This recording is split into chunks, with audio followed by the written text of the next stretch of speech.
Tonight, investigators recovered the data flight recorder from the jet that crashed during takeoff at Hanscom Air Force Base. The NTSB just tweeted out this picture of the black box.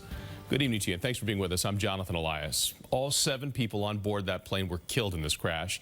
In fact, this is wreckage in Bedford, and it is not much left. Just the nose is all you can make out.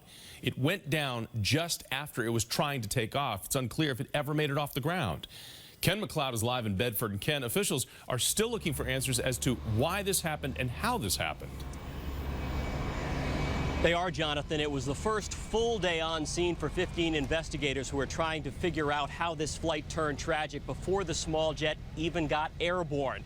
The airport returned to normal for the most part today anyway, except for runway 11, where investigators picked through burned wreckage about 2,000 feet off the end of that runway. With the help of a crane, investigators were able to retrieve the jet's flight recorders tonight, submerged in charred plane debris and the creek it straddles. They're hoping the information on them is intact. But we do know that the airplane sustained significant fire damage in the area that the flight recorders were located. After attending a nonprofit fundraiser in Concord Saturday, famed New Jersey businessman and philanthropist Louis Katz died along with 3 friends and the flight crew when their jet crashed and burned during takeoff from Hanscom Field, prompting a wave of 911 calls. There was a big boom. It shook the house. I think there was an airplane crash. There's a giant column of smoke and flames. It looked like the atomic bomb went off.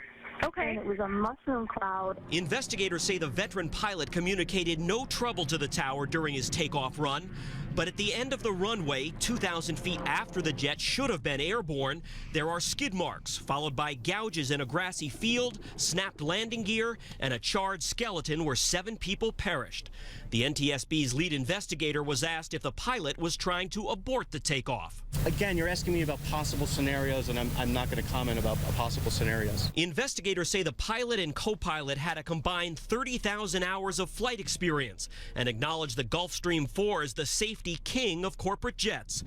This busy airfield has an array of surveillance cameras, but early indications are they may not help much. We're in the process of collecting those videos and reviewing them. I have not seen clear video that shows the aircraft and the accident.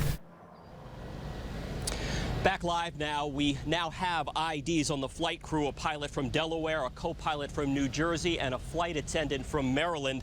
The cockpit voice and data recorders are on their way to Washington, D.C. tonight. The NTSB has scheduled a briefing for 5 p.m. tomorrow afternoon, at which time we may hear at least some of what's on them. Live in Bedford tonight, Ken MacLeod, WBZ News. Jonathan, back to you. Ken, thank you.